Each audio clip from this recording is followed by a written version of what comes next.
Hello friends, ಎಲ್ಲರಿಗೂ ನಮಸ್ಕಾರ. ಎಲ್ಲರಿಗೂ 52ನೇ ದಿವಸದ ವೆಯ್ಟ್ ಲಾಸ್ ಚಾಲೆಂಜ್ಗೆ ಸ್ವಾಗತ. 90 ಡೇಸ್ ಚಾಲೆಂಜಲ್ಲಿ ಇವತ್ತು 52ನೇ ದಿವಸ. ಇವತ್ತು ಎಳ್ನೀರಿತ್ತು ತಂದದ್ದು, ಅದನ್ನೇ ಕುಡಿತಾ ಇದ್ದೇನೆ. ಮಾರ್ನಿಂಗ್ ಡ್ರಿಂಕ್ ಅಂಥೇಳಿ ಎಳ್ನೀರು ತಗೊಂಡೆ. ಯುಗಾದಿಯ ಮರುದಿವಸ ಇದು, ಅಂದರೆ 52ನೇ ದಿವಸ.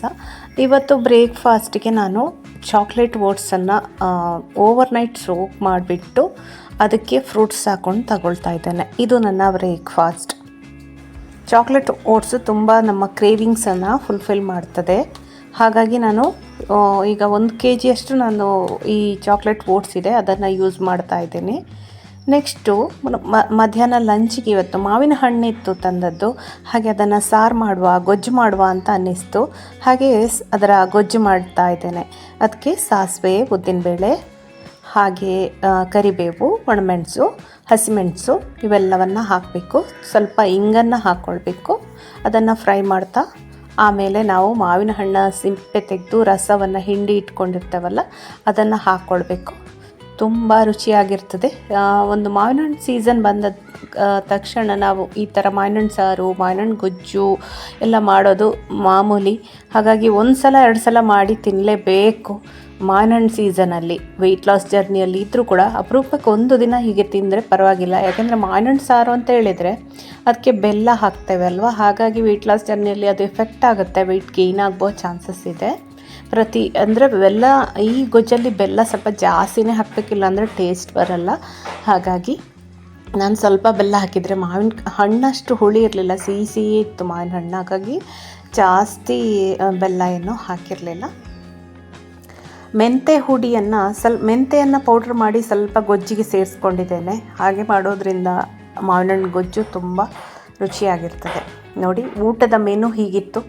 ನಿನ್ನೆ ಯುಗಾದಿ ಅಲ್ಲ, ನಿನ್ನೆ ಮಾಡಿದ ಪಲ್ಯ ಸಾಂಬಾರೇ ಸ್ವಲ್ಪ ಉಳಿದಿತ್ತು, ಅದನ್ನು ತಗೊಂಡೆ. ಇವತ್ತಿನ ಮೆನು ಅಂತೇಳಿ ಏನೂ ಇಲ್ಲ, ಮಾವಿನ ಹಣ್ಣು ಸಾರು ಅಷ್ಟೇ ಮಾಡಿದ್ದು.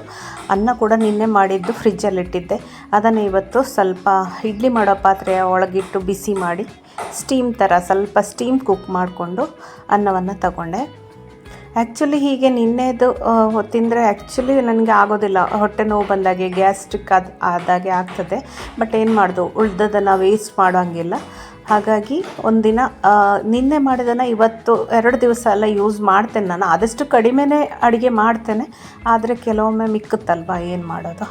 ಹಾಗಾಗಿ ಅದನ್ನು ವೇಸ್ಟ್ ಮಾಡದೆ ಉಪಯೋಗಿಸ್ತಾ ಇರ್ತೇನೆ. ಹಾಗೆ ಇವತ್ತು ಊಟ ಆದಮೇಲೆ ಸ್ವಲ್ಪ ಉಪ್ಪಿನಕಾಯಿ ಕೆಲಸ ಇತ್ತು. ನೆಲ್ಲಿಕಾಯಿ ಮೊನ್ನೆ ಉಪ್ಪಲ್ಲಿ ಹಾಕಿಟ್ಟಿದ್ದೆ, ವೀಡಿಯೋ ತೋರಿಸಿದ್ದೆ ನಿಮಗೆ, ಉಪ್ಪಲ್ಲಿ ಹಾಕಿಟ್ಟಿದ್ದೇನೆ ಅಂಥೇಳಿ. ಅದಕ್ಕೆ ಮಸಾಲೆ ಕಡಿಯುವ ಅಂಥೇಳಿ ಸಾಸಿವೆ ಮೊನ್ನೆನೇ ತಂದು ಅದನ್ನು ತೊಳೆದು ಬಿಸಿಲಲ್ಲಿ ಒಣಗಿಸಿ ಇಟ್ಟಿದ್ದೆ. ಇವತ್ತು ಸಾಸಿವೆಯನ್ನು ಪುಡಿ ಮಾಡಿಕೊಂಡೆ. ಒಂದು 10-15 ನೆಲ್ಲಿಕಾಯಿ ಇದ್ದದಷ್ಟೇ, ಅದಕ್ಕೊಂದು ಸ್ವಲ್ಪ 40 ಗ್ರಾಮ್ಸಷ್ಟು ಸಾಸಿವೆ ಹಾಕ್ಕೊಂಡೆ. ಆಮೇಲೆ ಒಂದು ಸ್ವಲ್ಪ ಖಾರಕ್ಕೆ ಅದಕ್ಕಿಂತ ಒಂದು ಸ್ವಲ್ಪ ಕಮ್ಮಿ ಮೆಣಸಿನ ಹುಡಿ ಹಾಕ್ಕೊಂಡೆ. ಅದರಲ್ಲಿ ಬ್ಯಾಡಗಿ ಮೆಣಸಿನ ಹುಡಿ ಮತ್ತು ಕಾಶ್ಮೀರಿ ರೆಡ್ ಚಿಲ್ಲಿ ಪೌಡ್ರ್ ಎರಡೂ ತಂದಿದ್ದೆ, 100 ಗ್ರಾಮ್ಸು. ಅದನ್ನು ಹಾಕ್ಕೊಳ್ತಾ ಇದ್ದೇನೆ. ಕಲರಿಗೆ ನಿಮಗೆ ಕಾಶ್ಮೀರಿ ರೆಡ್ ಚಿಲ್ಲಿ ಅದು ಕಲರಿಗೆ ತುಂಬ ಚೆನ್ನಾಗಿರ್ತದೆ. ಹಾಗೆ ಉಪ್ಪು ನೀರಲ್ಲಿ ಈ ಒಂದು ಹೊರಡಿ ಕಡಿಯೋದು ಅಂತೇಳಿ ನಾವು ಹೇಳ್ತೇವೆ. ಮೆಣಸೆಲ್ಲ ಮನೆಗೆ ತಂದು ಮಿಕ್ಸಿಯಲ್ಲಿ ಪುಡಿ ಮಾಡಿ ಎಲ್ಲ ಮಾಡಲಿಕ್ಕೆ ಅದು ತುಂಬ ಕಷ್ಟ ಪ್ರೊಸೀಜರೆಲ್ಲ. ಅದಕ್ಕೋಸ್ಕರ ನಾನು ಇಲ್ಲೇ ನಮ್ಮ ಮನೆ ಹತ್ರನೇ ಒಂದು ಮಿಲ್ ಇದೆ, ಅಲ್ಲಿ ಎಲ್ಲನೂ ಪುಡಿ ಮಾಡಿ ಕೊಡ್ತಾರೆ. ಹಾಗೆ ಪುಡಿ ಮಾಡಿಟ್ಟ ಮೆಣಸು ಕೂಡ ಅಲ್ಲಿ ಸಿಗುತ್ತೆ. ಹಾಗೆ 100 ಗ್ರಾಮ್ಸಷ್ಟು ತಗೊಂಡು ಬಂದಿದ್ದೆ. ಹಾಗೆ ಮನೆಯಲ್ಲಿ ಈಗ ಉಪ್ಪಿನಕಾಯಿ ರೆಡಿ ಆಯಿತು. ಈಗ ಟೇಸ್ಟ್ ಮಾಡಲಿಕ್ಕೆ ಆಗೋದಿಲ್ಲ ಇದು, ಅಂದರೆ ಸಾಸಿವೆ, ಖಾರ, ಉಪ್ಪು, ಖಾರ, ಹುಳಿ ಎಲ್ಲ ಬಿಡಬೇಕಷ್ಟೆ. ಅಂದರೆ ನೆಲ್ಲಿಕಾಯಲ್ಲಿ ಹುಳಿ ಅಂಶ ಸ್ವಲ್ಪ ಕಮ್ಮಿ, ಹಾಗಾಗಿ ಒಂದು 2-3 ದಿನ ಆದರೂ ಬೇಕು ಟೇಸ್ಟ್ ಮಾಡಲಿಕ್ಕೆ, ಆಮೇಲೆ ಟೇಸ್ಟ್ ಮಾಡ್ಬೋದು. ಹಾಗೆ ನೈಟ್ ಒಂದು ಸೂಪರ್ ಟೇಸ್ಟಿಯಾದ ದೋಸೆ ಮಾಡ್ಕೊಳ್ತಾ ಇದ್ದೇನೆ. ಇದು ಟ್ರೂ ಎಲಿಮೆಂಟ್ಸ್ ಅವರ ರೋಲ್ಡ್ ಓಟ್ಸ್ ತುಂಬಾ ಚೆನ್ನಾಗಿದೆ. ನಾನು ಫಸ್ಟ್ ಟೈಮ್ ತರಿಸಿದ್ದು. ನೀವು ಬೇಕಾದರೆ ತರಿಸ್ಕೊಳ್ಳಿ, ಲಿಂಕ್ ಬೇಕಾದರೆ ಡಿಸ್ಕ್ರಿಪ್ಷನಲ್ಲಿ ಹಾಕಿರ್ತೇನೆ. ಅಥವಾ ನೀವು ಆನ್ಲೈನ್ ಆರ್ಡ್ರ್ ಮಾಡೋದಾದರೆ ಮಾಡಿ, ಅಥವಾ ಹೊರಗಡೆ ಅದರ ಸೂಪರ್ ಬಜಾರಲ್ಲಿ ಕೂಡ ಸಿಗುತ್ತೆ. ಇಲ್ಲಿ ತರಕಾರಿ ಏನು ಹಾಕ್ಕೊಂಡಿದ್ದೇನೆ ಅಂದರೆ ಈರುಳ್ಳಿ, ಟೊಮೆಟೊ ಮತ್ತು ಕ್ಯಾಪ್ಸಿಕಮ್ ಇವುಗಳನ್ನು ಸಣ್ಣಕ್ಕೆ ಹೆಚ್ಕೊಂಡಿದ್ದೇನೆ, ಚಾಪರಲ್ಲಿ ಕ್ರಷ್ ಮಾಡ್ಕೊಂಡಿದ್ದೇನೆ. ಇದಕ್ಕೆ ಆರ್ಗ್ಯಾನೋ, ಸ್ವಲ್ಪ ಮೆಣಸಿನ ಹುಡಿ, ಉಪ್ಪು ಇಷ್ಟನ್ನು ಹಾಕಿ ಕಲಸಿಕೊಳ್ಳೋದು. ದೋಸೆಗೆ ಓಟ್ಸು ಒಂದು 2 ಚಮಚದಷ್ಟು ಚಿರೋಟಿ ರವೆ, ಹಾಗೆ ಮತ್ತೇನು ಹಾಕ್ಕೊಂಡಿದ್ದೇನೆ, ಸ್ವಲ್ಪ ಕಡಲೆ ಹುಡಿ ಇವಿಷ್ಟನ್ನು ಹಾಕಿ ದೋಸೆ ಗ್ರೈಂಡ್ ಮಾಡ್ಕೊಳ್ಳೋದು. ತುಂಬ ರುಚಿಯಾಗಿ ಬಂದಿದೆ ದೋಸೆ. ನಾನು ಅಂದ್ಕೊಂಡೇ ಇರಲಿಲ್ಲ ಇಷ್ಟು ಟೇಸ್ಟ್ ಆಗ್ಬೋದು ಅಂಥೇಳಿ. ಪಿಜ್ಜಾದ ಥರ ಟೇಸ್ಟ್ ಆಯಿತು ನನಗೆ.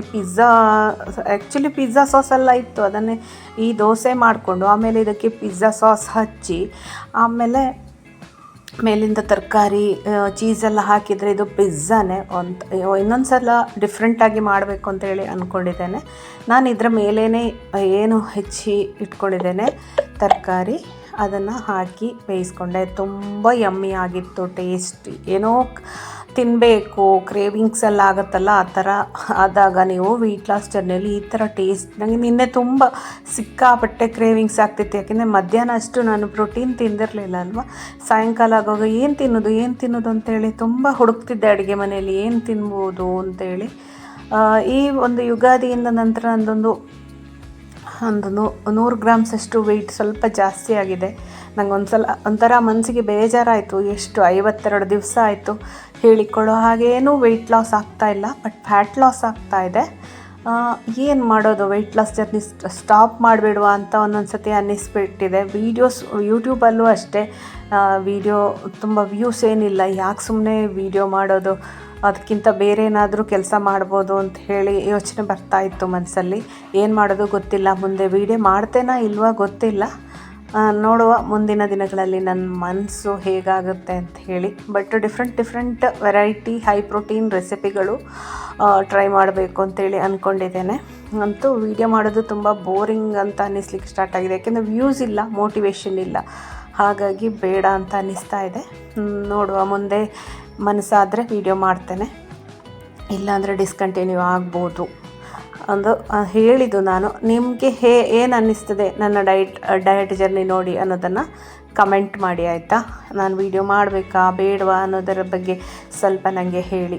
ಇದು ನನ್ನ ಡಿನ್ನರ್. 2 ದೋಸೆಯಷ್ಟು ಈ ಥರ ಮಾಡ್ಕೊಂಡು ತಿಂದಿದ್ದೇನೆ. ಮೇಲಿಂದ ಚೀಸನ್ನು ಹಾಕ್ಕೊಳ್ತಾ ಇದ್ದೇನೆ. ಬೇಕಾದರೆ ನೀವು ಟೊಮೆಟೊ ಸಾಸ್ ಕೂಡ ಹಾಕ್ಕೊಳ್ಬೋದು. ತುಂಬ ಟೇಸ್ಟಿಯಾಗಿ ಬಂದಿತ್ತು. ಇದಾಗಿತ್ತು ನನ್ನ ಡಿನ್ನರ್. ವಿಡಿಯೋ ನೋಡಿದ್ದಕ್ಕಾಗಿ ಧನ್ಯವಾದಗಳು. Thank you.